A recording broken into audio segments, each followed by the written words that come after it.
ચલો રેડી ભાઈ.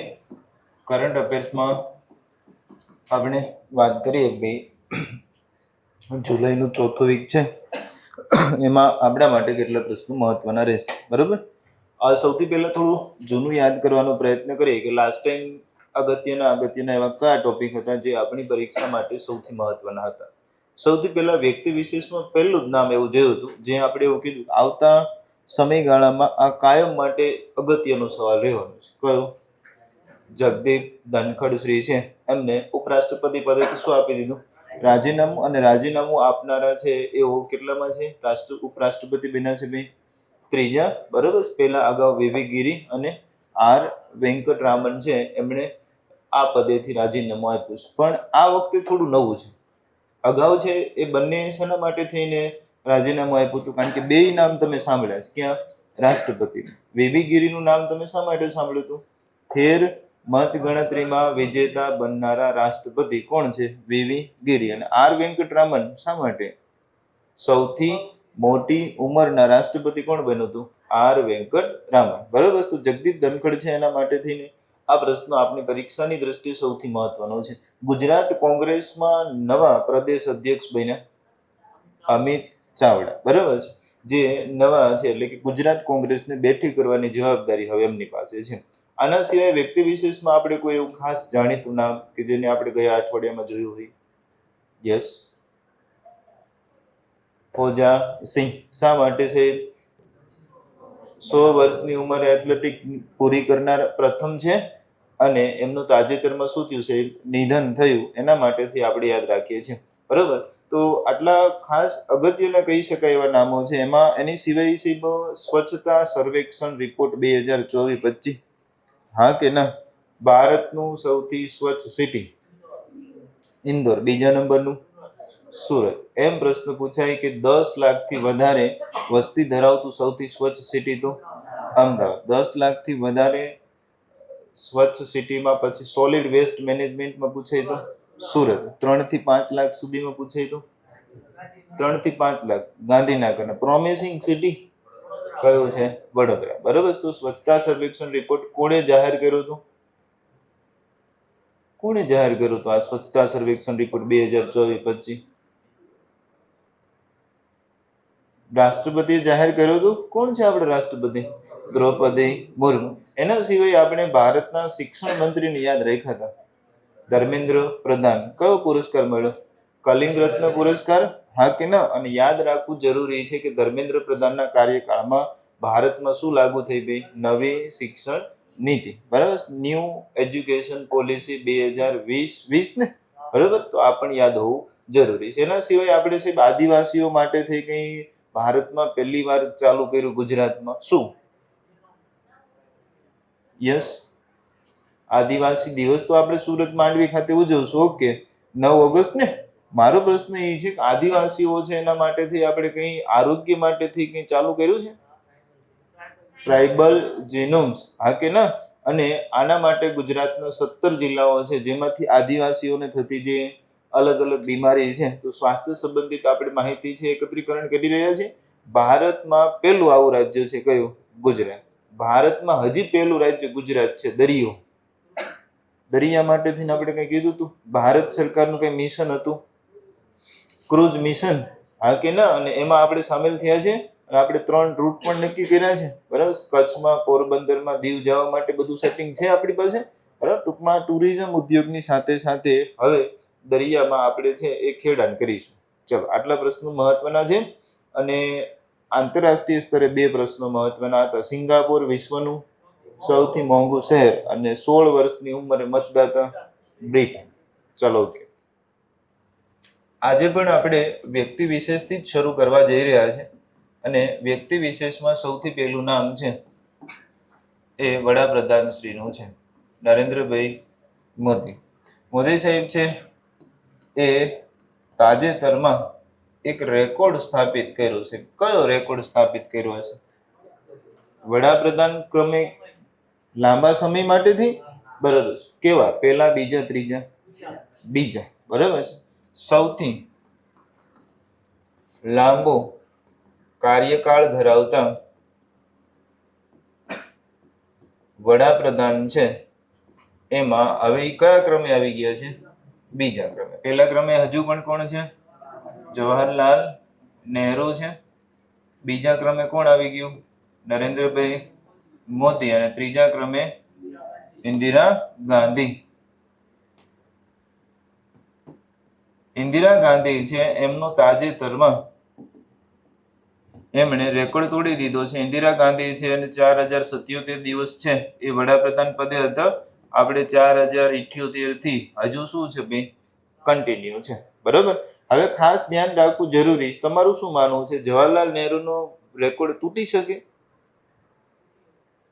તૂટી શકે, પણ તકલીફ એવી છે કે વડાપ્રધાન નરેન્દ્ર મોદી છે આ કાર્યકાળ પૂરો કરી નાખે તો અહીંયા હારે થાય એવું છે નહીં. આમનો 16 વર્ષનો કાર્યકાળ છે.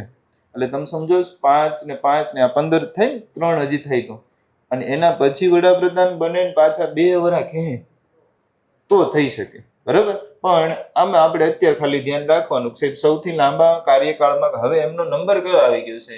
બીજું. ઇન્દિરા ગાંધીનો રેકોર્ડ એમને તોડી નાખ્યો છે. સૌથી લાંબો કાર્યકાળ ધરાવતા બીજા ક્રમના વડાપ્રધાન કોણ છે? મોદી છે. બીજો એક સવાલ પૂછી લેવાનો, આઝાદ ભારતમાં જન્મ હોય તેવા કેવા છે? પ્રથમ વડાપ્રધાન છે. બરોબર. આઝાદ ભારતમાં જન્મ એટલે ક્યારે? 1947 પછી જન્મ થયો હોય અને પછી ભારતના વડાપ્રધાન બન્યા હોય એવા પ્રથમ વડાપ્રધાન કોણ છે?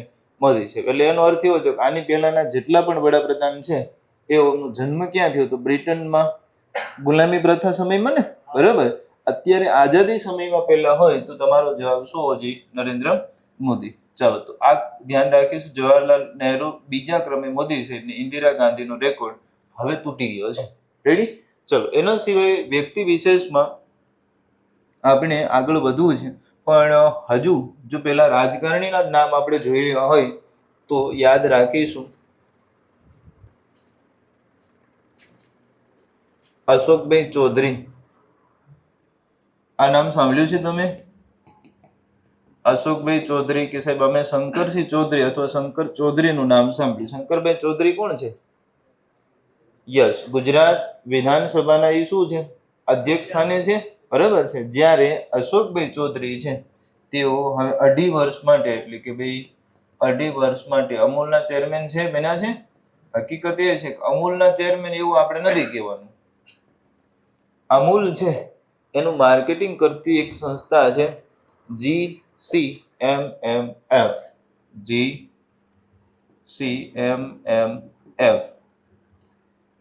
ગુજરાત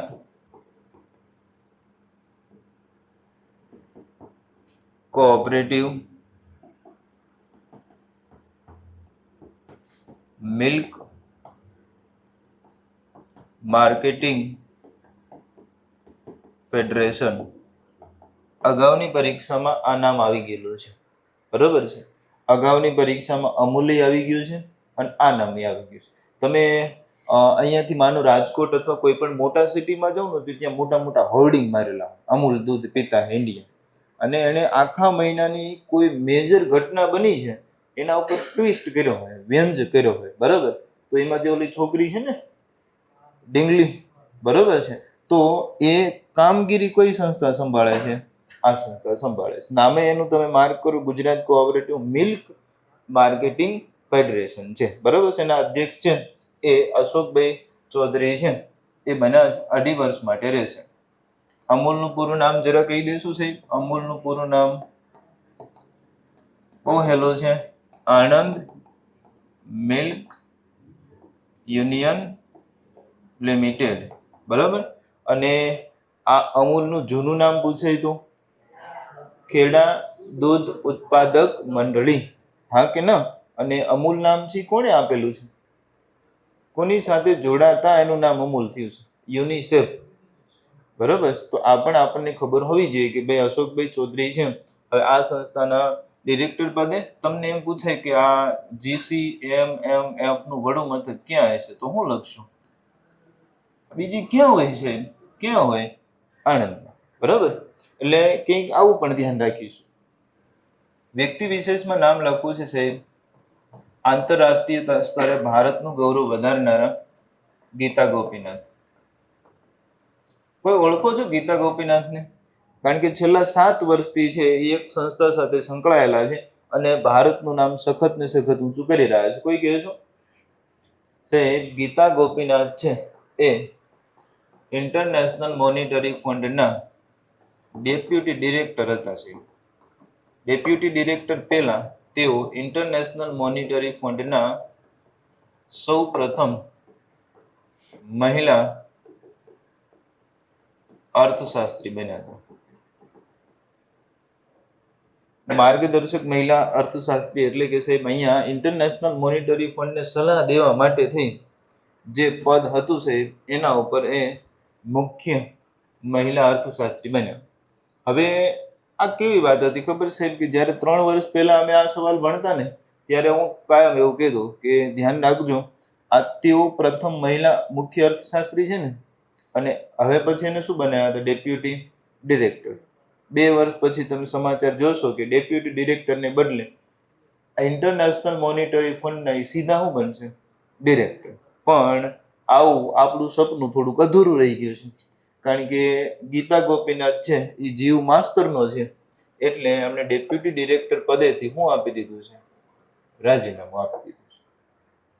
ડેપ્યુટી ડિરેક્ટર પદેથી હવે એમણે શું આપી દીધું? રાજીનામું. હવે એ શું કરશે સાહેબ? તો કે કાંઈ નહીં, ભણાવવા જશે. હાર્વર્ડ યુનિવર્સિટીમાં શિક્ષણ કાર્ય છે એ કરશે. તમને નવાઈ લાગશે, હાર્વર્ડ યુનિવર્સિટીમાં ભારતના વડાપ્રધાન ડૉક્ટર મનમોહન સિંહ પણ લેક્ચર લઈ ચૂક્યા છે. બરોબર છે. હવે અહીંયા સ્થિતિ કેવી છે કે આપણે ડૉક્ટર મનમોહન સિંહ છે અને એમ કહેતા ન બોલતા વડાપ્રધાન. એ દુનિયાના બેસ્ટ અર્થશાસ્ત્રીઓ છે કે જ્યાં બને છે એની પાસે લેક્ચર આપતા હોય આ રીતે આગળ જઈ શકાય. બરોબર. આપણે થોડું માન ઘટાડી દઈએ રાજકારણના લીધે, બાકી એની કદર આપણે જોઈએ એટલી તો હજી નથી જ કરી. ચલો, તો ઇન્ટરનેશનલ મોનિટરી ફંડના પ્રથમ મહિલા અર્થશાસ્ત્રી પૂછાય તો ગીતા ગોપીનાથ ડેપ્યુટી ડિરેક્ટર પદે હવે હું આપી દીધું છે? રાજીનામું. અને એ હાર્વર્ડમાં હવે ભણાવશે. બરોબર. ચલો, એના પછી વ્યક્તિ વિશેષમાં આગળ જોવું હોય છે તો ગીતા ગોપીનાથ પછી હજુ 2 બહેનોના નામ લખવાના છે. એક છે કોનેરુ હમ્પી,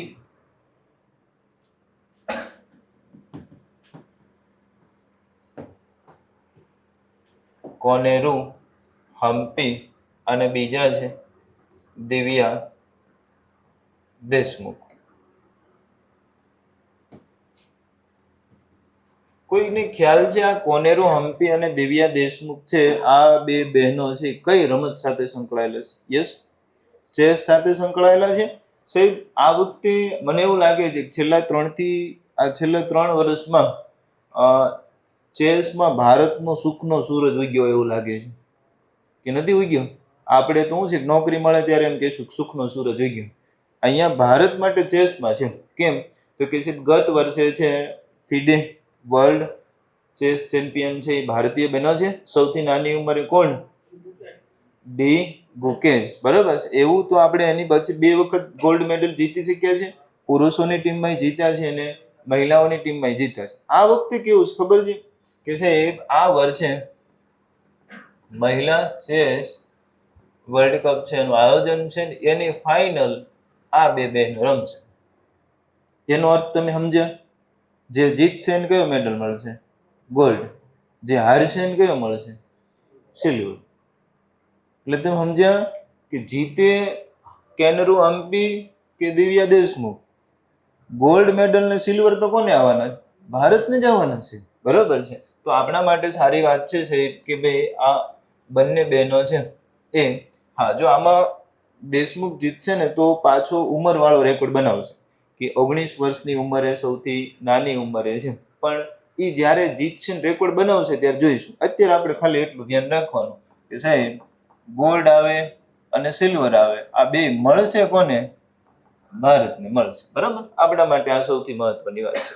ચેસની વાત આવી તો સાથે સાથે નોંધ કરીને લખી નાખશું સાહેબ ફિડે વર્લ્ડ કપ 2025 કયા દેશમાં યોજાશે? ભારતમાં યોજાશે. નોંધ કરી લેશો સાહેબ ફિડે વર્લ્ડ કપ 2025 ભારતમાં યોજાશે. છેલ્લે સાહેબ 2002 ભારતમાં આયોજન થયું હતું હૈદરાબાદ ખાતે. અને 2002 તો આપણો હીરો રમતો હશે ને. કોણ આપણે 2002 રમતો હશે? વિશ્વનાથ આનંદ રમતા હતા, બરોબર, જીતા હતા. પણ આપણે અત્યારે ધ્યાન રાખીશું કે 2025 વાળો જે મુદ્દો છે એમાં આપણને આ છે એ તક મળી છે. વાસ્તવિકતા તો એ છે સાહેબ કે રમત માટે થઈને હવે આપણા આગળના બધા વર્ષો પેક છે. આપણે 27માં કંઈક યોજવાના છીએ, 28માં કંઈક યોજવાના છીએ, કે આવું કંઈ યોજવાનું નથી. અને 33માં ક્યારે? 36માં આપણે તો શું આયોજન માટે માંગ કરી રહ્યા છે? ઓલિમ્પિકની માંગ કરી રહ્યા છે. તમને ખ્યાલ છે આવતા વર્ષે જે ઓલિમ્પિક યોજાશે એમાં ક્રિકેટ હશે? હા કે ના? ક્રિકેટ સામેલ થઈ જશે, બરોબર. ચાલો, ભારત પાસે ગોલ્ડ સિલ્વર આવશે મહિલા વર્લ્ડ કપમાં છે. અને ફિડે વર્લ્ડ કપ 2025 ભારતમાં યોજાશે. છેલ્લે 2002માં યોજાયો હતો, બરોબર. છેલ્લું નામ સુહાની શાહ. આ સુહાની શાહ છે એને તમે જોયા છે? કોઈ ઓળખો છો?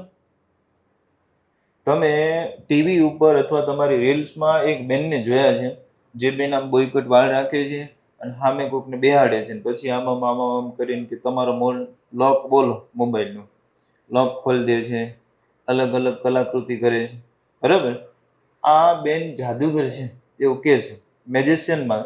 અને સામાન્ય રીતે ફિલ્મોમાં એવોર્ડ અપાતો હોય ને તો આપણે કયો એવોર્ડ જીતવી તો આપણને એમ થાય ઓસ્કાર, હા કે ના?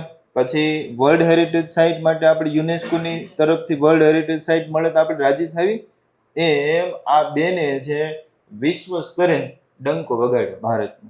પહેલી વખત કોઈ ભારતીય મહિલા જાદુગર છે એને જાદુગરનો ઓસ્કાર એવોર્ડ છે એ ગણાતો એવોર્ડ મળ્યો છે, બરોબર. નામ લખીએ આપણે એવોર્ડનું કે સાહેબ આમને FISM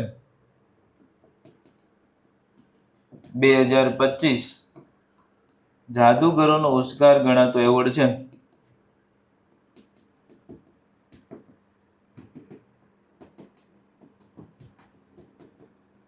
જાદુગરોનો ઓસ્કાર ગણાતો આ એવોર્ડ છે એ મળે છે. આપણા માટે સૌથી મહત્વનું એ જ છે કે આવું કરનાર તેઓ શું છે ભાઈ? પ્રથમ ભારતીય, બરોબર છે. આપણા એવું નથી કે જાદુગર કે અને લાલ ને આ બધા ઓછા જાદુગર છે, પણ હવેના જમાનામાં તો વિચાર કરો સાહેબ, ટેકનોલોજી કેટલી થઈ ગઈ. આ સુહાની શાહ છે સાહેબ, જ્યારે જાદુ કરતા હોય ત્યારે તમે માર્ક કર્યું સ્ટેજ ઉપર કેટલા કેમેરા હોય?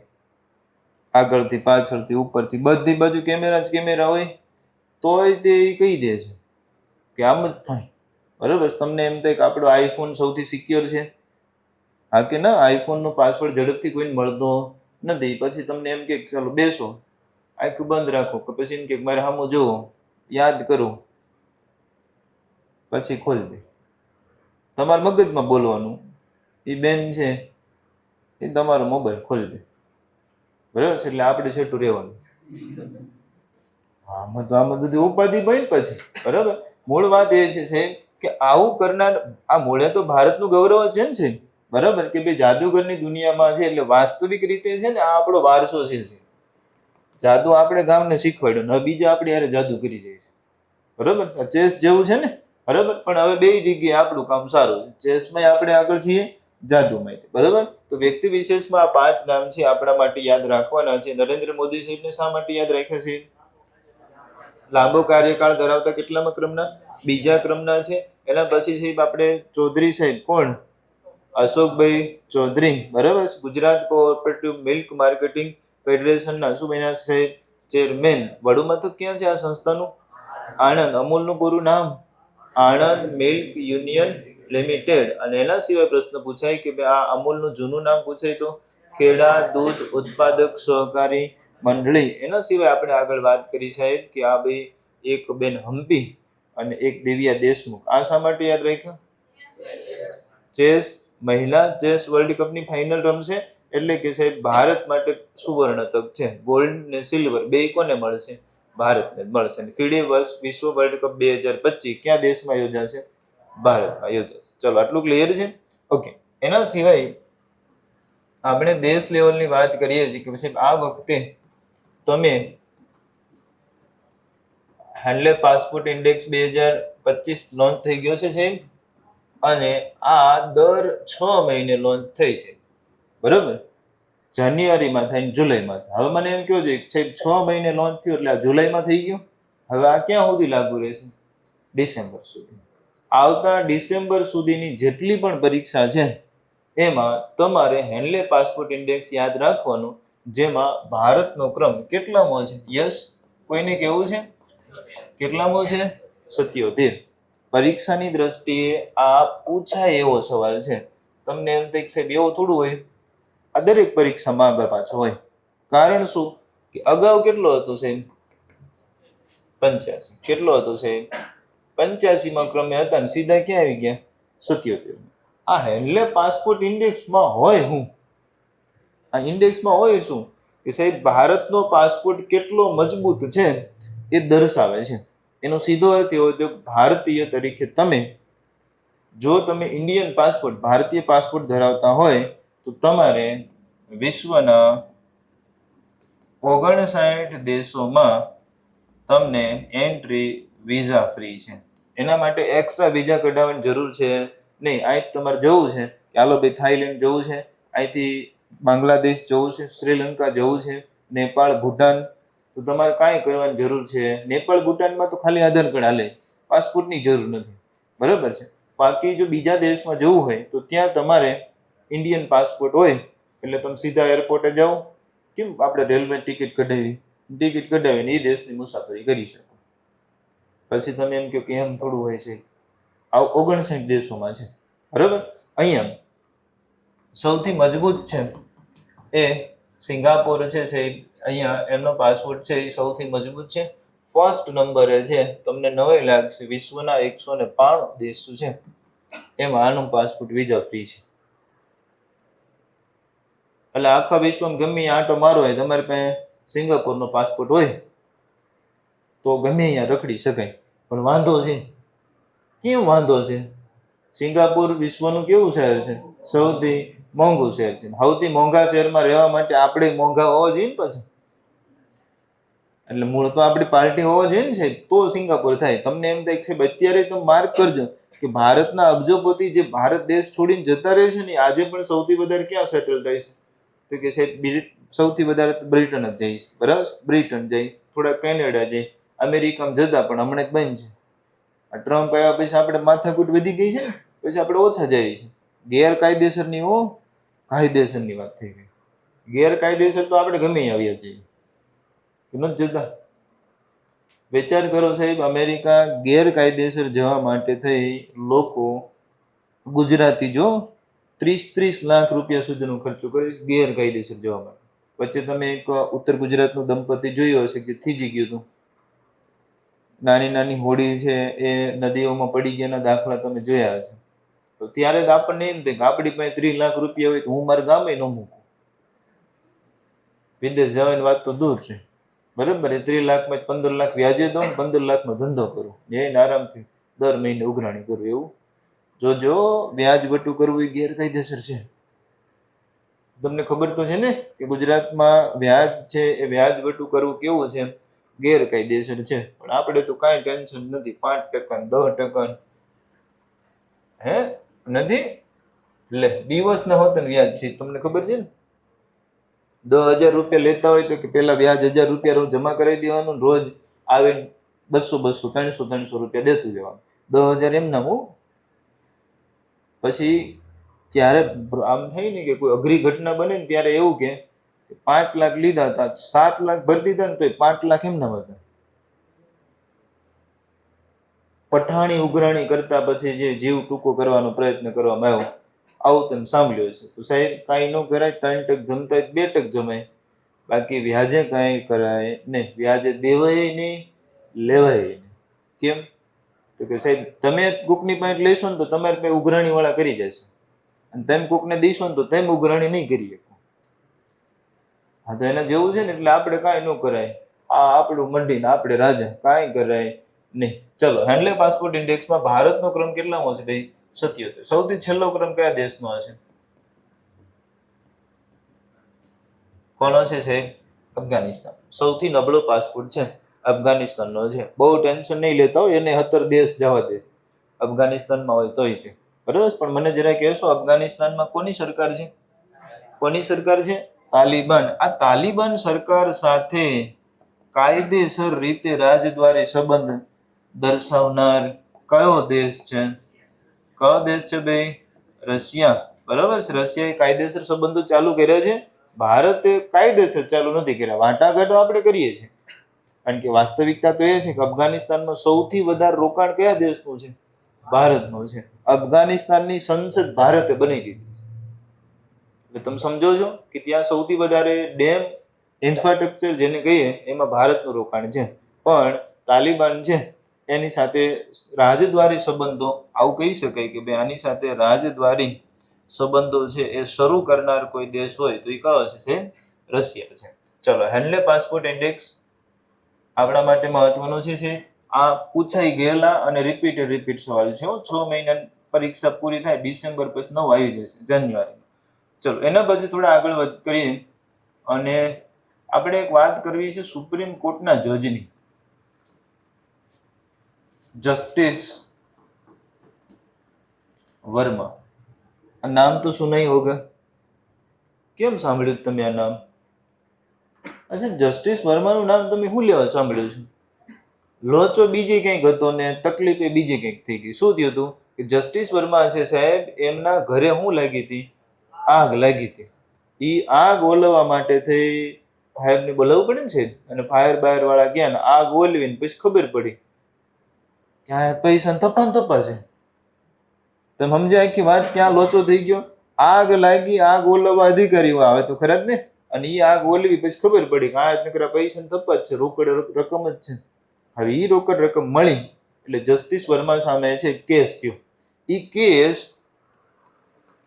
નું નિરાકરણ કરવા માટે એ સમયે સુપ્રીમ કોર્ટના મુખ્ય ન્યાયાધીશ હતા, ઓળખો છો? આની પહેલાના કોણ હતા ભાઈ? સંજીવ ખન્ના. બરાબર. અને સંજીવ ખન્ના છે એમણે આદેશ આપ્યો કે જસ્ટિસ વર્મા છે શું છે? દોષિત છે, એમને આ પદ છે એ શું કરી દેવું પડે? છોડી દેવું પડે. પણ વાંધો છે, જસ્ટિસ વર્મા કે કાંઈ આપણે કરવાનું થતું નથી, આપણે તો રહીશું ભાઈ. અત્યારે વાસ્તવિકતા એ પણ છે કે એમને કોઈ કેસ સોંપવામાં આવેલો નથી, તમે આ કેસની સુનાવણી કરો, કારણ કે વાંધો તેનો છે ને. પણ હવે શું કરવું પડે કે જો તમારે જસ્ટિસ વર્માને હટાવવા છે તો જજને હટાવવાની પ્રક્રિયામાં સામેલ થવું પડે. અને જજને હટાવવાની પ્રક્રિયા એટલે કેવી પ્રક્રિયા છે? મહાભિયોગ જેવી. આ મહાભિયોગ જેવી પ્રક્રિયા છે, અને એ પ્રક્રિયામાં કોને આપણે એન્ટર કરવા પડે? સંસદ. તમે જોજો, આમાં તો એવું કહેવાય છે સાહેબ કે આમાં જો ઉપરાષ્ટ્રપતિને રાજીનામું લેવાઈ ગયું. કારણ તો એવું છે ને કે સાહેબ, હકીકત તો એવું છે કે થોડા દિવસ પહેલા છે જગદીપ ધનખડશ્રી છે એવું કીધું હતું કે હું નિવૃત્ત 2070 થઈશ.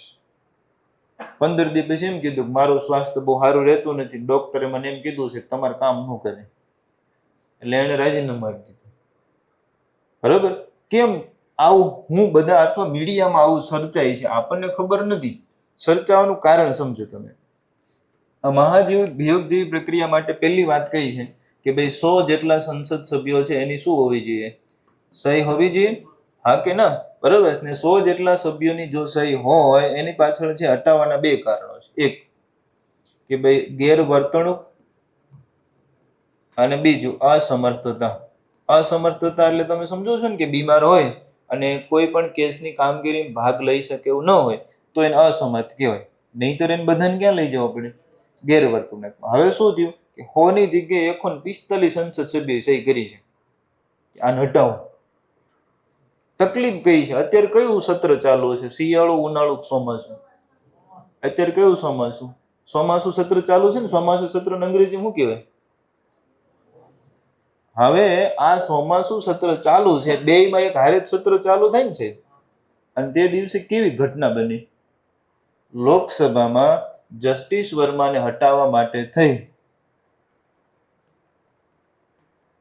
ભાજપે પ્રસ્તાવ મૂક્યો. જેની સરકાર છે એ સરકારે આ જજને હટાવવા માટે પ્રસ્તાવ મૂક્યો. હવે સીધી વસ્તુ છે, અધ્યક્ષ કોણ હોય?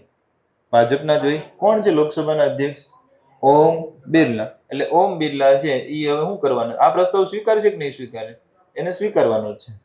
એ જ દિવસે એટલે કે પહેલા જ દિવસે રાજ્યસભામાં વિપક્ષે, વિપક્ષ એટલે તમે સમજો ને, વિરોધ પક્ષની બધી પાર્ટી ભેગા થઈ આ પ્રસ્તાવ ક્યાં મૂક્યો?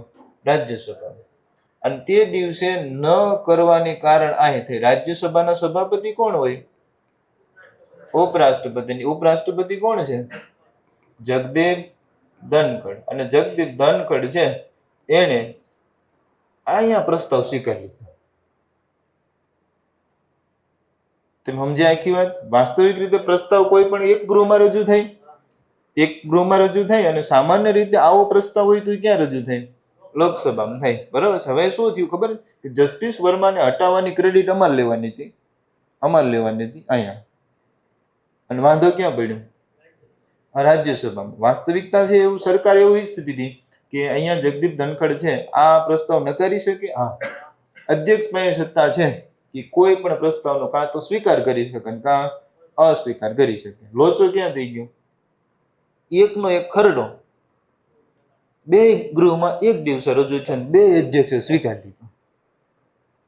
હાન પડીને રાતે 9 વાગે જગદીપ ધનખડે ટ્વીટ કરીને કીધું કે હું આ પદ ઉપરથી સ્વાસ્થ્યના કારણે હું આપું છું, રાજીનામું આપું છું. તેમ સમજ્યા આખી મેટર શું થઈ ગઈ? આવી કંઈક છે લબ. શું છે એ આપણને ખબર છે નહીં, કારણ કે આપણે જાણતા નથી છે, પણ આવી કંઈક ઘટના બની. હવે સમજો. હવે શું થયું કે ઉપસભાપતિ કોણ હતું? હરિવંશ નારાયણ. હવે એવો પદ સંભાળશે ને. બીજા દિવસે કામગીરી આવી. આ પ્રસ્તાવ છે, આ જે ખરડો છે એને ફગાઈ દીધો. હવે તમે સમજ્યા આખી વાત કે રાજ્યસભામાંથી જસ્ટિસ વર્માને જે હટાવવા માટેનો પ્રસ્તાવ મૂકવામાં આવ્યો હતો એ હરિવંશ નારાયણ કે જેઓ હવે સભાપતિ તરીકે થોડા 6 મહિના સુધી કાર્યશીલ રહેશે ને, એને આ પ્રસ્તાવ નું કીધું હાલો ઘરે વ્યા જાવ. કોને? વિપક્ષને. એ પ્રસ્તાવ હવે પાછું ક્યાં ગાડી અકાવશે? લોકસભામાં ચલાવશે. કારણ કે લોકસભામાં કોણે મૂક્યો છે? સત્તા પક્ષે મૂકેલો છે, એટલે સરકારે મૂક્યો છે. હવે શું થશે? લોકસભામાં પસાર થઈ જશે, પછી રાજ્યસભામાં પસાર થઈ જશે, પછી જસ્ટિસ વર્માને શું આપવાનું છે? રાજીનામું છે. જસ્ટિસ વર્મા જાતા પહેલા બીજા કોકને લેતા ગયા. એવું જ કહેવાય ને સાહેબ. જવાનું હતું તેમને જ એ તો કે કાંઈ જવાનું થતું નથી, કે તા એ કરી લે. તકલીફ એ છે કે એને હટાવવા માટે સત્તા બધી કોની પાસે છે? સંસદ પાસે છે. રાષ્ટ્રપતિ પાસે ખરી પણ છેલ્લી ને. બરાબર. એટલે આ તકલીફ છે અત્યારે ભારતીય રાજકારણમાં. અને પહેલી વખત એવું બન્યું કે કેન્દ્ર સરકારના આ ત્રીજી ટર્મમાં અંદર વિખવાદ બહાર આવ્યો. બરાબર. એટલે આપણે સમજી જવાનું, બહુ ટેન્શન લેવાની જરૂર છે નહીં. વહેલો મોડો ભૂગો ફૂટશે. આમાં કોઈ કહેતા નહીં હો, સાહેબને જઈને કહી દેતો નહીં, મોદી સાહેબને. આમાં રમણભાઈ છે આવું કહેતા હતા. બરાબર. આમાં ડકો થઈ જાય પાછું. આપણે સત્તાને કાંઈ કહેવાનું હોય નહીં. ચલો આ ક્લિયર. હવે આખી વાત સમજાઈ ગઈ? રેડી? પ્રશ્ન આવો હતો ને એટલે છે એમણે શું આપવું પડ્યું છે? રાજીનામું. આ હકીકત બહુ અઘરી વાત થઈ ગઈ કે એક જ પ્રસ્તાવ બે ગૃહમાં અલગ અલગ પક્ષો દ્વારા રજૂ થયો. વાસ્તવિક રીતે આવું થવું જોઈએ નહીં. કાં તો એ ખરડો રાજ્યસભામાં થાય, કાં તો લોકસભામાં થાય. આયા મને એમ લાગે છે આવડા એને થોડુંક મગજ વાપર્યું હોય એવું. આ વાપર્યું ને ભાઈ. આ ઈવડા ઈ જ છે કે જેણે એક સમયે જગદીપ ધનખડ સામે અવિશ્વાસનો પ્રસ્તાવ મૂક્યો હતો. યાદ છે? જયા બચ્ચન વાળો કિસ્સો યાદ છે કે નહીં? નહીં? તમને ખબર હોવી જોઈએ કે સાહેબ જગદીપ ધનખડને હટાવવા માટે થઈને કોંગ્રેસે પ્રસ્તાવ મૂક્યો હતો કે આને કાઢો, આમને પદની ગરિમા જાળવતા આવડતું નથી. કારણ કે આ આખા બોલા વ્યક્તિ છે. એટલા આખા બોલા વ્યક્તિ છે દીદી હારે કામ કરીને આવ્યા હતા. પશ્ચિમ બંગાળમાં રાજ્યપાલ હતા અને મમતા બેનર્જી મુખ્યમંત્રી, તોય ડખો રહેતો. વિચાર કરો, દીદી સામે થવું એટલે કાંઈ ઘટે જ નહીં ને. એટલે પછી હવે કે મોદી સાહેબ કે જો દીદી સામે થઈ જતા હોય ને તો આ રાજ્યસભા બહુ સારી રીતે સંભાળશે. વાંધો એ પડ્યો કે આખા બોલવામાં એને ખબર ન રહે કે આપણે આ બાજુ બોલવાનું છે કે આ બાજુ, ગમે એ બાજુ બોલી ગયા. એક બીજો એમનો વિડીયો વાયરલ થયેલો, જો તમે જોયો હોય તો, કૃષિનો. બરાબર, કે અત્યારે કોણ છે આપણા કેન્દ્રીય કૃષિ મંત્રી? શિવરાજસિંહ ચૌહાણ. બરાબર છે, અને જાહેર મંચ ઉપરથી કીધું હતું કે ગયા વર્ષે ખેડૂતોનું આંદોલન હતું, અત્યારે છે, આવું હાલે નહીં. હું તમને એમ કહું, એમ એકલા આપણે ભાઈબંધ હોય ને હું એમ કહું તું કાળ્યો, તો એમ કે વાંધો નહીં. જાહેર મંચ ઉપરથી હું તમને એમ કહું અય તું કાળ્યો, એમ ખોટું લાગી જાય કે ન લાગી જાય? આવું થયું છે. ઉપરાષ્ટ્રપતિ છે એમણે જાહેર મંચ ઉપરથી કેન્દ્રીય કૃષિ મંત્રીને એવું કીધું કે હું આ મંચ ઉપરથી તમને સત્તાધારી પાર્ટીમાંથી એક હોદ્દા તરીકે કહું છું કે આ કૃષિ આંદોલન કેમ બંધ ન થયું? ગયા વર્ષે આપણે જે વાયદાઓ આપ્યા હતા એ વાયદાઓ પાળવામાં આવ્યા કેમ નથી? આનો તમારે મને જવાબ દેવો પડશે. થઈ ગયો લોચો. શિવરાજસિંહ ચૌહાણને ઓળખો છો ને? મધ્યપ્રદેશના મુખ્યમંત્રી, સૌથી લાંબો કાર્યકાળ ધરાવતા છે, અને એ હવે પાછા કેન્દ્રીય કૃષિ મંત્રી છે. હમણાં ગીર આવ્યા હતા, ઘર ધણીને ભૂલી ગયા હતા. એ હાલ ગીર ફરવા આવ્યા, પછી જવાનું હતું આમ, બરાબર, કાપલો લઈને નીકળી ગયા. 5 મિનિટ પછી ખબર પડી, લે પાર્ટી જ નથી આયા. પાછો કાપલો 15 ગાડીઓ લઈને પાછા લેવા ગયા. હાલો હાલો બાપા હશે. એટલે તમે છાપું નથી જોતા? ક્યારેક આવું જોતું રહેવું. મંત્રી નહીં આવી ભૂલો થાય છે, બરાબર. આ તો સારું કર્યું. જો હજી 20-30 કિલોમીટર જેટલા વહી ગયા તો મને લાગે હેલિકોપ્ટર થી મંગાવે કે અમારે ગળધણી લેતા હોય. બરાબર, ચાલો કઈ વાંધો નહીં. 2 પ્રશ્નોને છે ખાસ ધ્યાન રાખીશું. ઓકે, આ બંને ક્લિયર ભાઈ? સુપ્રીમ કોર્ટમાં આ મામલો છે, જસ્ટિસ વર્માના લીધે જગદીપ ધનખડ, અને સિંગાપોર છે પહેલા નંબરે. આપણે કયા નંબરે છે ભાઈ? 77 નંબર. ચલો, એના પછી કોમન પ્રશ્નોમાં ભારતમાં આપણે હજુ આગળ વાત કરીએ તો SBI, state bank of India છે, એને વિશ્વ સ્તરે અથવા તો વિશ્વની શ્રેષ્ઠ કન્ઝ્યુમર બેંક 2025 નો એવોર્ડ છે આપવામાં આવ્યો છે. વિશ્વની સૌથી શ્રેષ્ઠ, બેસ્ટ કન્ઝ્યુમર. આ કન્ઝ્યુમર કોને કહેતા હોય છે? ગ્રાહકને. બરાબર, બેસ્ટ કન્ઝ્યુમર બેંક તરીકે એસબીઆઈ ને છે આ એવોર્ડ મળ્યો છે. તમને ખ્યાલ તો છે ને કે એસબીઆઈ છે વિશ્વમાં સૌથી વધારે શું ધરાવે છે? શાખાઓ ધરાવે. આની બ્રાન્ચો સૌથી વધારે છે. તમને નવાઈ લાગશે કે ભાઈ વિશ્વમાં સૌથી ઊંચાઈ પર આવેલી શાખા હોય તો એસબીઆઈ ની છે. અને ભારતની, તમે કદાચ નેપાળ ફરવા ગયા હોય તો નેપાળમાં તમને સ્ટેટ બેંક ઓફ ઇન્ડિયા જોવા મળે. બાંગ્લાદેશ ગયા હોય તો ત્યાં પણ જોવા મળે. ત્યાં બેંક 2 કામ કરે છે. એક ભારતીય ચલણ છે એનું ટ્રાન્સપરન્સીનું કામ, અને બીજું પાસપોર્ટ વાળા કામ પણ ત્યાં બેંક સંભાળતી હોય. બરોબર, ચાલો. તો એસબીઆઈ વિશ્વની સૌથી શ્રેષ્ઠ કન્ઝ્યુમર બેંક તરીકે પસંદ થયો છે. ફિડે વિશ્વ વર્લ્ડ કપ 2025 ક્યાં યોજાશે? આ ફિડે વિશ્વ વર્લ્ડ કપ ભારતમાં યોજાશે. અને છેલ્લે ક્યારે યોજાયો? તો 2002. ક્લિયર છે? ચાલો, એનાથી થોડા આગળ વધીએ અને વાત આપણે કરવી છે સાહેબ પેટ્રોલની. ભારે કરી, પેટ્રોલના ભાવ વધવાના છે. સદી તમણા છે ને, તમને ખ્યાલ તો છે ને કે આ છેલ્લા 1 મહિના પહેલા પેટ્રોલના ભાવ ઘણા બધા ઘટી ગયા છે. આપણને નથી ઘટ્યા, ખાલી આંતરરાષ્ટ્રીય સ્તરે બેરલમાં જ ભાવ ઘટ્યા છે. તમને એકવાર નક્કી થઈ ગયું, તમને 98, 99, 96 ટેવ પડી ગઈ, એ 80 લાવું તો મને નુકસાન જ છે ને. હું લેવા 100 રૂપિયા જવા દઉં. આંતરરાષ્ટ્રીય સ્તરે ભલે ઘટે, તમને ઘટાડવા થતા નથી. આપણે વચ્ચે એકવાર તમને ઉદાહરણ આપ્યું હશે કે ભારત પોતે પેટ્રોલિયમ પેદાશો છે, એટલે કે પેટ્રોલ, ડીઝલ, ગેસ નેપાળને આપે છે. નેપાળમાં 56 રૂપિયાને વેચે છે અને આપણે 96 વેચે છે. હવે નેપાળ આપણી પાસે લે છે, પછી નફો રાખતું હશે ને બિચારું, કે નહીં રાખતું હોય? એ નફો રાખે છે અને તોય 56 વેચવું ને પોહે, અને આપણે 96 વેચે છે, તોય આપણે એમ કહીએ છીએ કે અમને બહુ પોહાતું. આ જરાય ગપ્પુ નથી. તમે જઈને ઓનલાઈન ક્યારેક સર્ચ કરજો કેટલો ગેપ છે. નેપાળની સરહદે આજુબાજુના ગામડા વાળા છે ને, એ પેટ્રોલ પૂરવા ક્યાં જાય? નેપાળ જાય. નેપાળ પેટ્રોલ પૂરાઈને પાછું ભારતમાં આવતા રહે. કે આવું ન હોય છે? આવું છે. બાંગ્લાદેશ અને ભારતની સરહદમાં તમે માર્ક કર્યું હોય ને તો તમને નવાઈ લાગે કે ભારત વાળા ખેતી કરવા સવારે જાગીને બાંગ્લાદેશમાં જાય, ખેતી કરીને પાછા સાંજે ઘરે આવી આવે. બાંગ્લાદેશ વાળા ખેતી કરવા ભારતમાં આવે, હાજી ખેતી કરીને બાંગ્લાદેશ વીએ છે.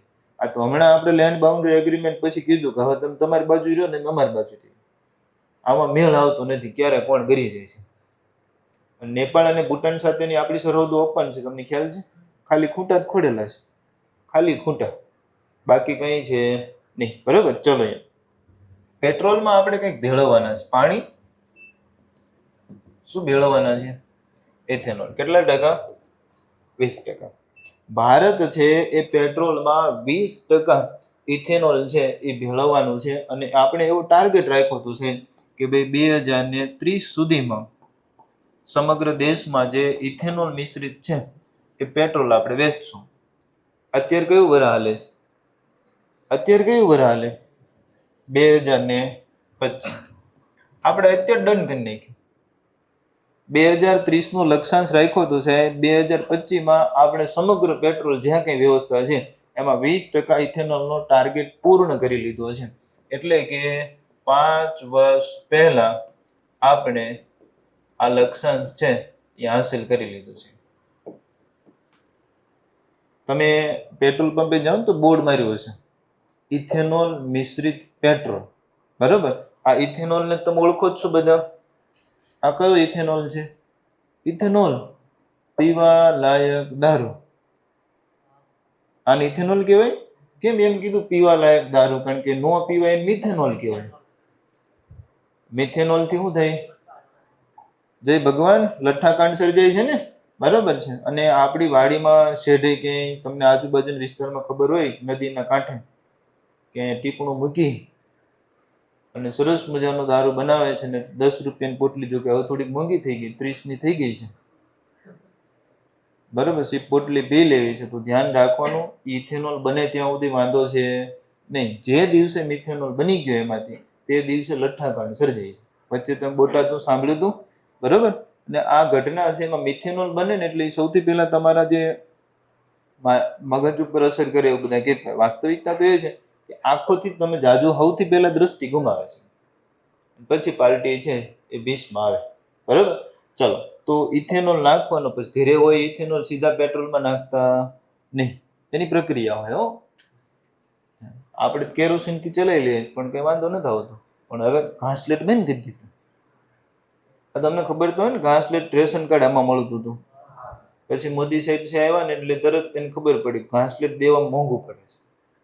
પ્રધાનમંત્રી ઉજ્જવલા યોજના જાહેરાત કરી કે આ તમે ધુમાડો ખાવ તો તમે ફેફસાની તમને બીમારી થઈ શકે છે.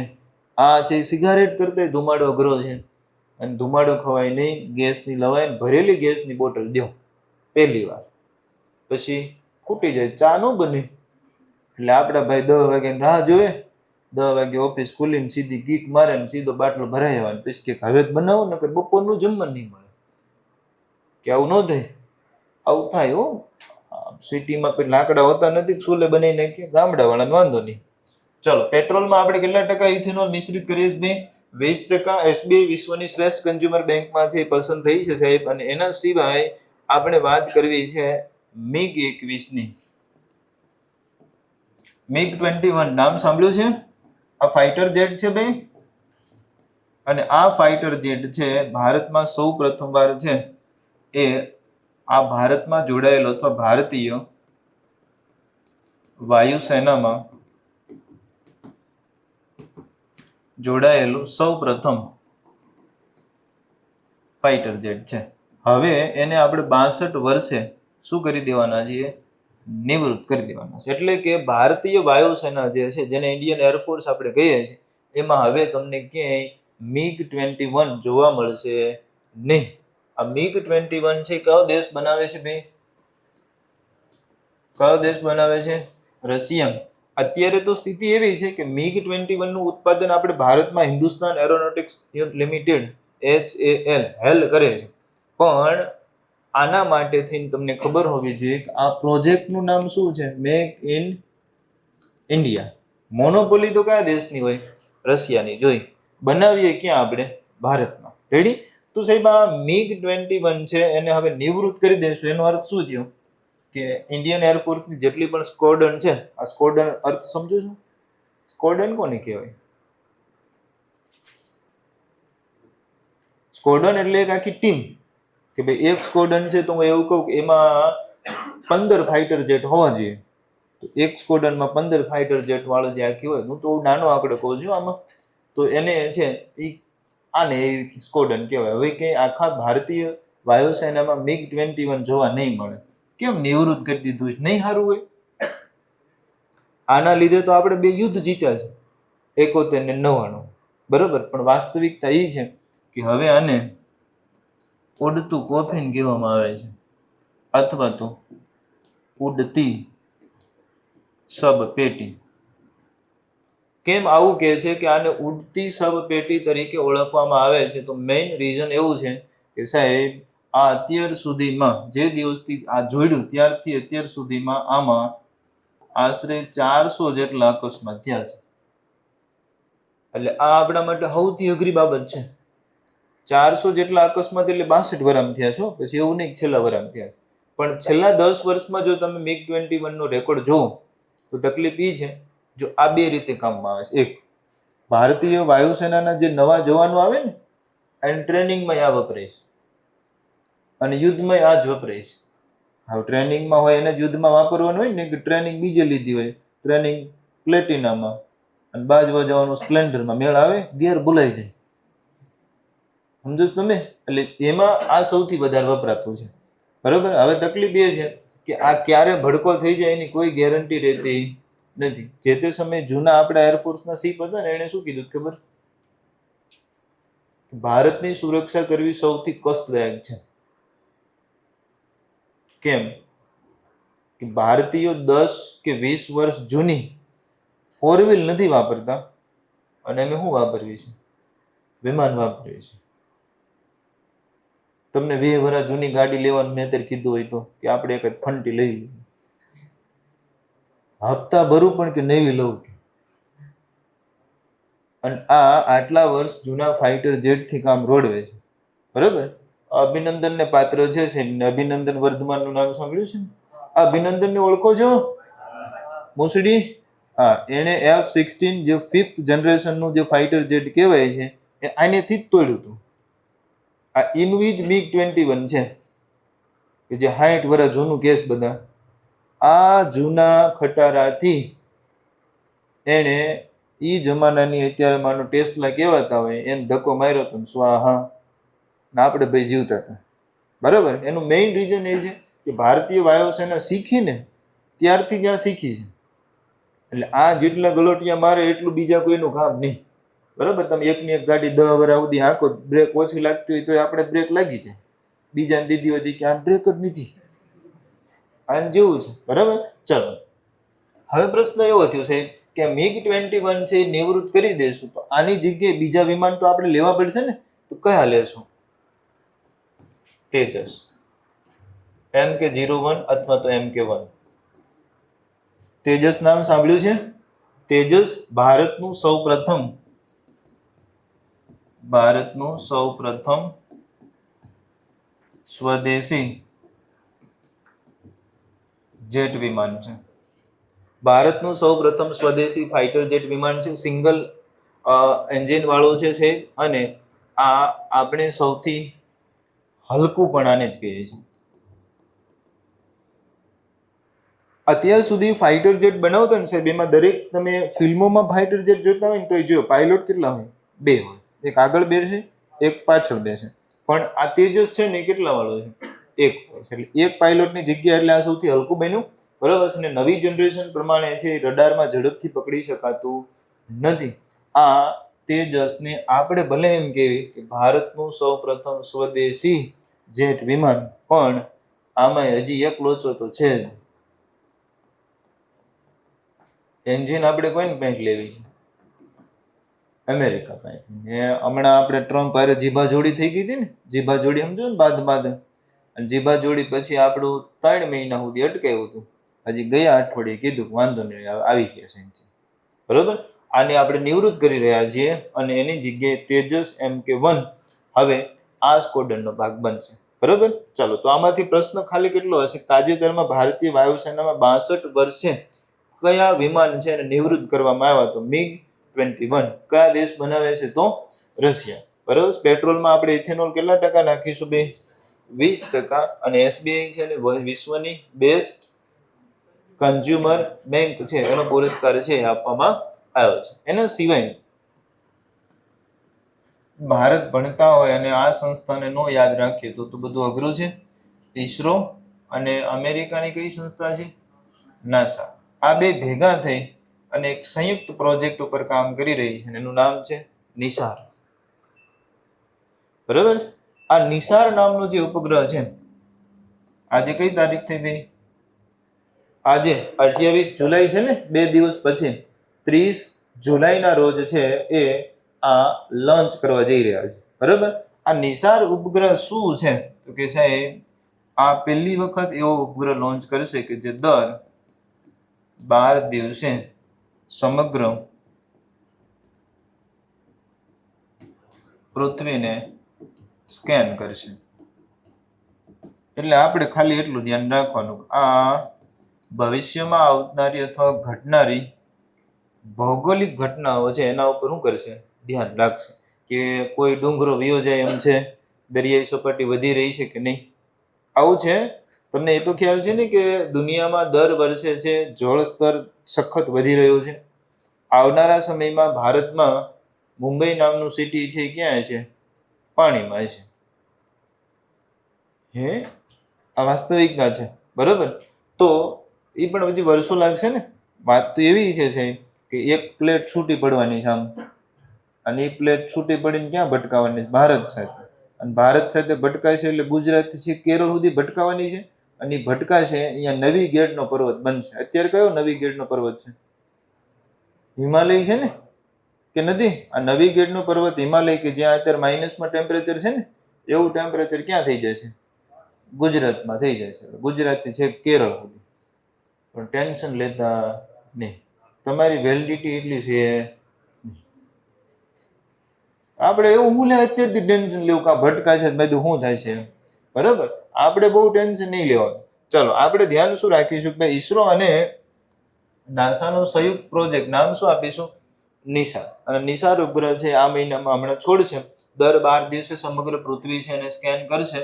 ભૌગોલિક રીતે છે આપણને માહિતી આપશે. ભારતથી છેલ્લો સવાલ મણિપુર રાજ્યથી છે. મણિપુરમાં અત્યારે કોણ છે મુખ્યમંત્રી? મણિપુરના મુખ્યમંત્રી કોણ છે? હે કોઈક તો કયો પેલા થી કયો મણિપુરમાં મુખ્યમંત્રી છે નહીં? જાગતા રહેજો ભાઈ. મણિપુરમાં અત્યારે શું છે? રાષ્ટ્રપતિ શાસન છે. અને ઈ રાષ્ટ્રપતિ શાસનને બીજી વાર કેટલા મહિના માટે? 6 માસ માટે લંબાવાયું.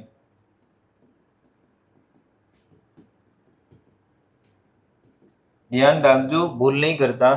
ફેબ્રુઆરીમાં લાગ્યું હતું સાહેબ, 6 મહિના પૂરા થતા પહેલા ફરી વાર કહી દીધું છે કે આને 6 મહિના લાગશે. જે તે સમયે એન બિરેન સિંઘ છે એમણે શું આપી દીધું હતું સાહેબ? રાજીનામું. મને કોઈ કહેશો મણિપુર આટલા બધા દિવસો સુધી સળી ગયું એનું કારણ શું હતું? શા માટે સળી ગયું? એનો અર્થ એમ થયો કે ભાઈ આટલા બધા તોફાનો થવાનું કારણ શું હતું? તો સાહેબ આ મણિપુર એ રાજ્ય છે કે જ્યાં ખાસ કરીને 3 જાતિના લોકો રહે છે. કયા કયા 3 જાતિના લોકો રહે છે સાહેબ? તો કે એક મૈતી લોકો રહે છે, એક નાગા લોકો રહે છે અને એક રહે છે કુકી. આ જાતિ છે.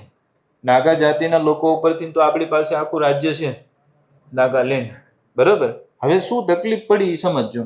આ મૈતી છે ને, આ મૈતી લોકો એ હિન્દુ ધર્મ સાથે સંકળાયેલા છે, જ્યારે નાગા અને કુકી છે એ આદિવાસી છે. બરાબર. હવે મણિપુર એટલે તમને આમ ખબર પડી કે પૂર્વોત્તરના રાજ્યોમાં છે એટલે પર્વતોવાળો વિસ્તાર છે. અહીંયા આદિવાસી છે. એન બિરેન સિંઘે મણિપુર વિધાનસભામાં ખરડો પસાર કરાવ્યો કે મૈતી લોકો છે એને શેમાં સમાવેશ કરવા? એસટીમાં સમાવેશ કરવો.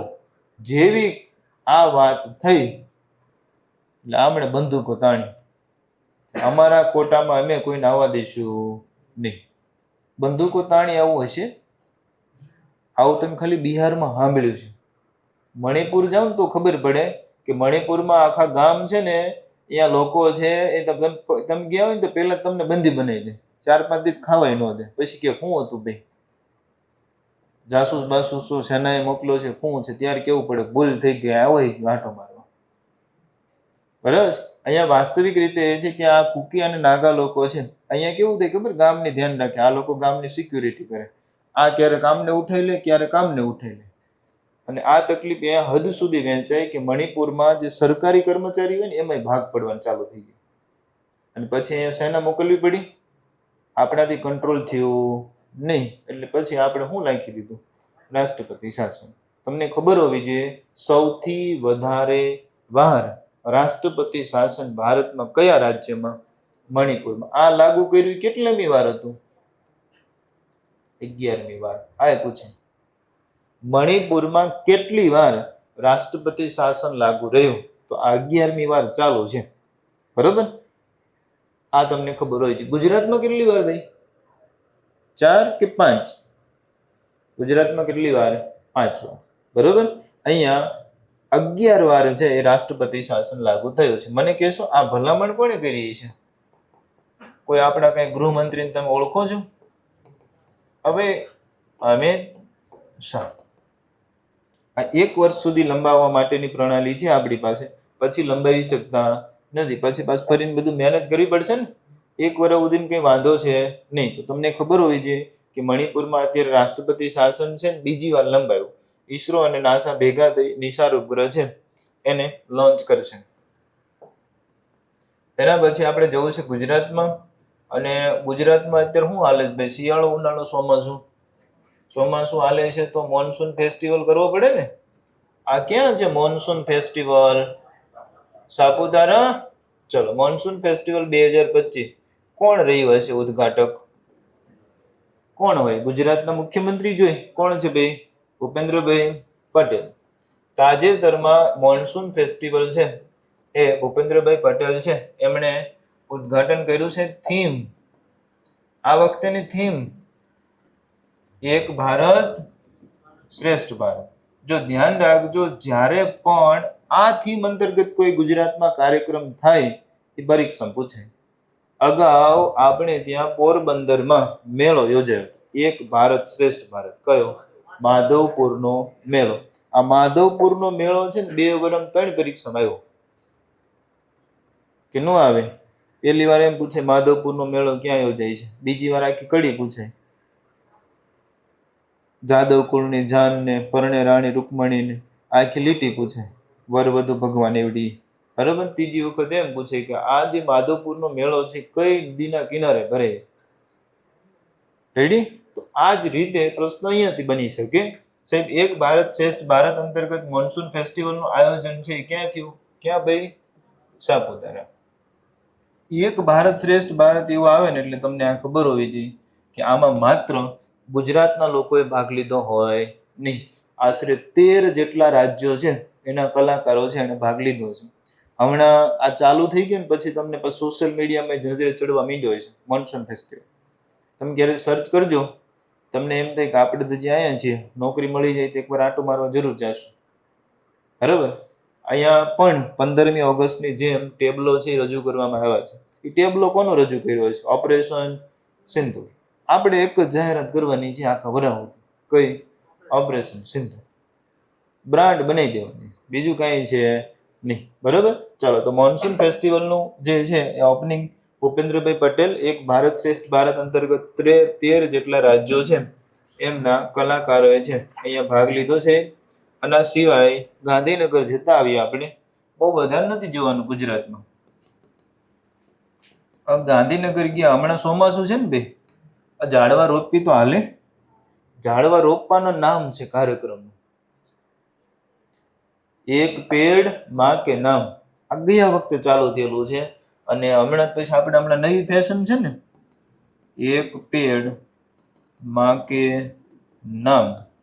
પછી આમ લખવાનું 2.0. લે ત્યારે રોબોટ ફિલ્મ આવ્યું ને, રજનીકાંત ટેવ પાડી બધે 2.0 ને 3.0. બરોબર છે. તો એક પેડ માં કે નામ 2.0 દંતાલી ગાંધીનગરથી આ શરૂ થયું છે. અધ્યક્ષ સ્થાને હવે આ ઝાડવા વાવવાના હોય તો પર્યાવરણ મંત્રી લાવશો ને. રાજ્યના કેબિનેટ કક્ષાના પર્યાવરણ મંત્રીનું નામ કહેશો. આ ભાઈ કોણ છે આપણા પર્યાવરણ મંત્રી, વન અને પર્યાવરણ મંત્રી? મુળુભાઈ બેરા. મુળુભાઈ બેરાના અધ્યક્ષ સ્થાને છે. જોકે અત્યારે તમને ખબર હોવી જોઈએ કે સમગ્ર ગુજરાતમાં આપણા જેટલા પણ મંત્રી ધારાસભ્યો છે એ એક જ કામ કરી રહ્યા છે. હું વૃક્ષો વાવવાનું કે નથી વાવતા? આ ચાલુ છે. હમણાં આપણા કેબિનેટ મિનિસ્ટર નો વાવ્યા કે નહીં ખબર? ભારી કરી. તમને તમારા વિસ્તારની તો ખાસ ખબર હોવી જોઈએ, બરોબર? આ તો છાપવામાં ન આવે એટલે હું નહીં યાદ રાખું ને, કઈ વાંધો નહીં. એક પેડ માં કે નામ અંતર્ગત આપણે આ વર્ષે મુળુભાઈ બેરા અહીંયા રાજ્ય કક્ષાના ગૃહમંત્રી હાજર હતા. કોણ હશે રાજ્ય કક્ષાના ગૃહમંત્રી? હર્ષ સંઘવી. એમણે પણ ભાગ લીધો હતો, બરાબર? ચલો, આપણા માટે ખાલી ગુજરાતથી 2 સવાલ છે. કેબિનેટ કક્ષાનો અધ્યક્ષ સ્થાને મુળુભાઈ બેરા છે. એક પેડ માં કે નામ 2.0. આ મોન્સૂન ફેસ્ટિવલ છે એ સાપુતારામાં. પછી આપણે જતું રહેવું બ્રિટન. આપણે છે હમણાં બ્રિટન ગયા હતા. આપણે એટલે કોણ? નરેન્દ્રભાઈ મોદી. અને સાથે એક મંત્રીને લઈ ગયા હતા, પિયુષ ગોયલ. આ પિયુષ ગોયલ કયા મંત્રી છે? ભારત સરકારમાં કેબિનેટ કક્ષાના મંત્રી છે પિયુષ ગોયલ. કયું ખાતું સંભાળે છે? વાણિજ્ય. સરસ, યાદ રાખીશું. બ્રિટન સાથે આપણે ફ્રી ટ્રેડ એગ્રીમેન્ટ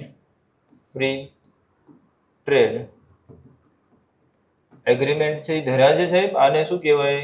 મુક્ત વેપાર કરારો. 2023 થી ચાલુ હતું સાહેબ. એટલે કે કીર સ્ટારમર પહેલા કોણ હતું? કિંગ સ્ટારમર પહેલા બ્રિટનના વડાપ્રધાન. એ હાલ સાહેબ અમને અમારા માન યાદ રહે છે. બ્રિટનના હાલના વડાપ્રધાન તો સ્ટારમર છે ને. પહેલા કોણ હતું? સૌ પ્રથમ મૂળ અને ભારતીય અને હિન્દુ કેવા હોય તો ઋષિ સુનક. યાદ આવે છે કે નહીં? આ સુનક હતા કે નહીં? બરાબર. એમના સમયમાં શરૂ થયું હતું પણ પૂરું થયું નહીં. અત્યારે ધ્યાન રાખવાનું કે સાહેબ આ કરાર ભારત અને બ્રિટન વચ્ચે. બ્રિટનને કયા નામથી તમે ઓળખો છો? યુકે કે નહીં? ભારતથી કોણ હતું ભાઈ?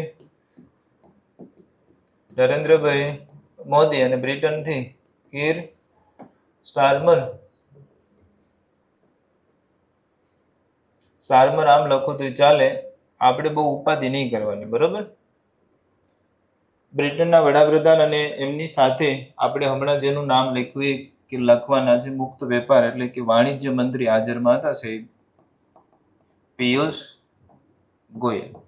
પિયુષ ગોયલ એટલા માટે હાજર હતા સાહેબ કે વાણિજ્ય મંત્રી તરીકે આ જવાબદારી એની આવે છે, બરોબર? કે ભાઈ 2 દેશ વચ્ચેનો વેપાર છે એમાં શું કરી શકે.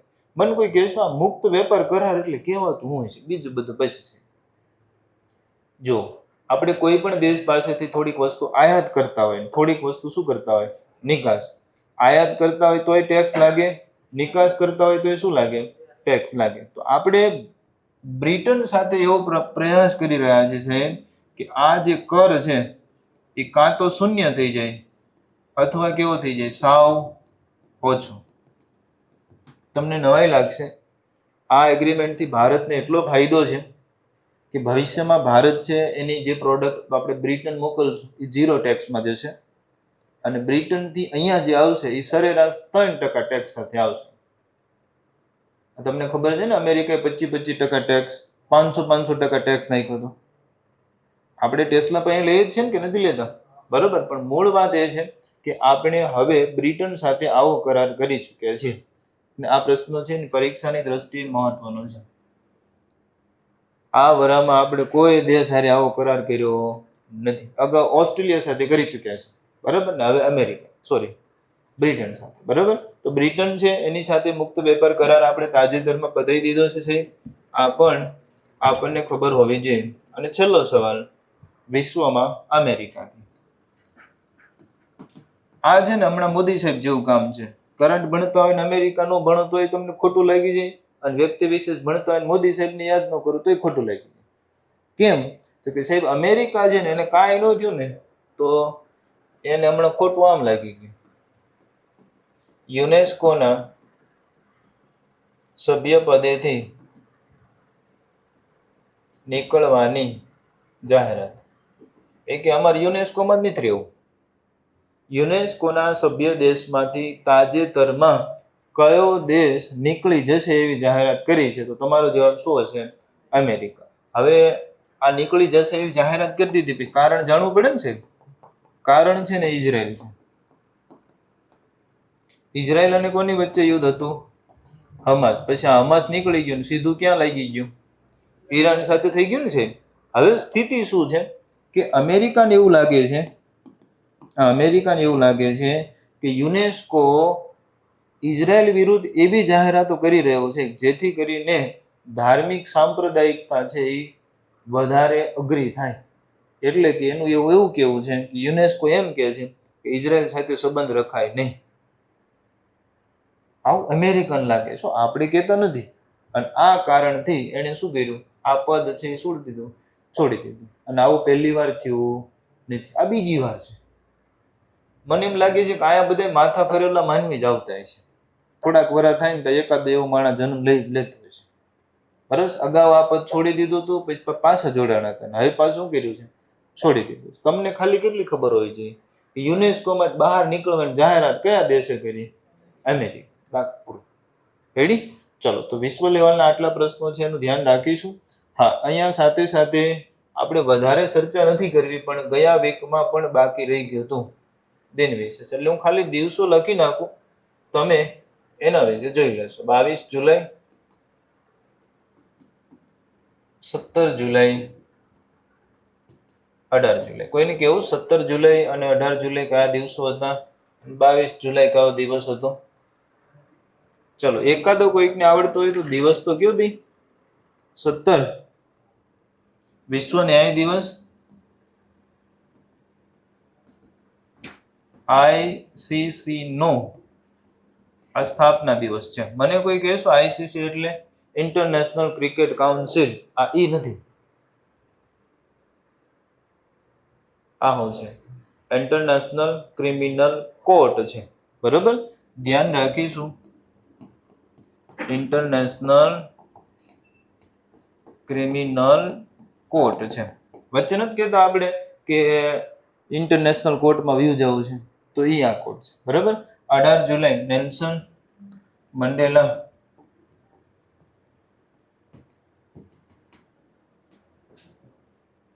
અને 22 જુલાઈ તમને ખબર હોવી જોઈએ ભાઈ.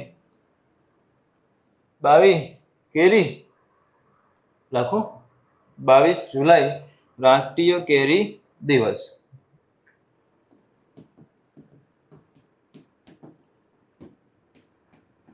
અને 22 જુલાઈએ હજુ એક ઘટના બની હતી. ચલો, કોઈ બંધારણમાંથી આ તારીખ સાથે કંઈ કેવું હોય તો?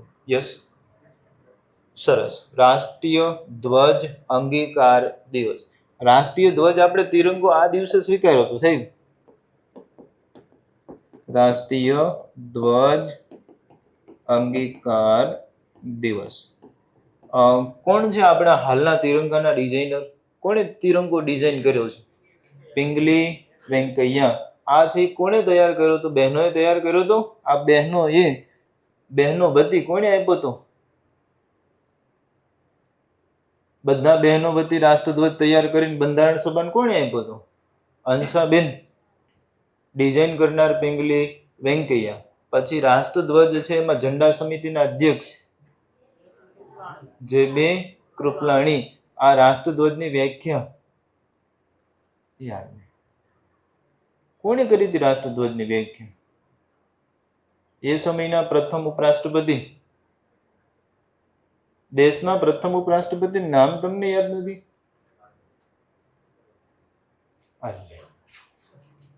કે સાહેબ હવે બધું મગજ અમારું બંધ થઈ ગયું છે.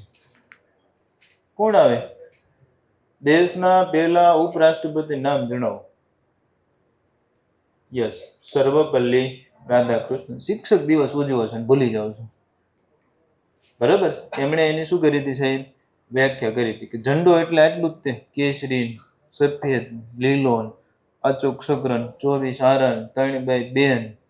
આવું આને જોવું પડશે સાહેબ, બરોબર ને? એ પૂછાય છે, પણ હકીકત એ છે કે આ તમે શીખી ગયા તો એ તમને હજી ક્યાંક એમ થાય છે કે એટલું બધું યાદ ન રાખવાનું, આવે તે જોઈ જશે એમ. જેદી આવશે ને, જેદી તેદી ચારેય વિકલ્પમાં 22 જુલાઈ જ છે. એકમાં 47, એકમાં 48, એકમાં 49, એકમાં 50 છે. પછી તમને એમ થાય 47 લખું ત્યાં યાદ આવશે ના ના 49 છે. ત્યાં પછી એમ થાય છે ના ના આઝાદી સમય વાળું 50 છે કે લાઈન 48 કરું, એટલે ધ્યાન રાખજો, બરાબર. ચલો, અને છેલ્લો એક દિવસ લખી નાખું હમણાંનો હાવ તાજો. 26 જુલાઈ કારગિલ વિજય દિવસ. કારગિલ વિજય દિવસ 1999 ને. કોણ હતું ભારતના વડાપ્રધાન? અટલ બિહારી વાજપેયી. પાકિસ્તાનમાં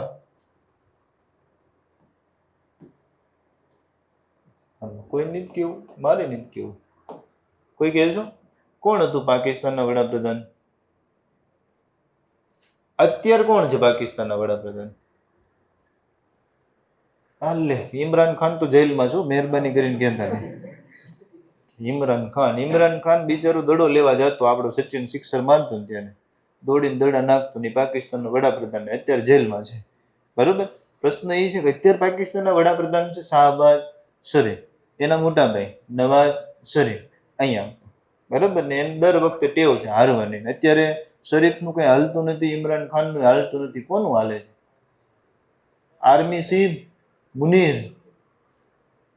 આ બધા જોતું રહેવાનું કે સાહેબ અમારે મુનીરનું શું કામ? તો હું યુદ્ધ થાય તો આપણે હોઈ જવાનું જ તે, ખાલી ખબર ન હોય છે કોણ ત્યાં આ બધા લોચા લાપસી કરે છે, બરાબર. ચલો, તો કરંટ બેઝ પ્રશ્નોમાં આટલા પ્રશ્નોનું આ અઠવાડિયામાં આપણે ધ્યાન રાખવાનું છે, બરાબર. ચલો, ઓકે, તો અહીંયા સુધી રાખીએ.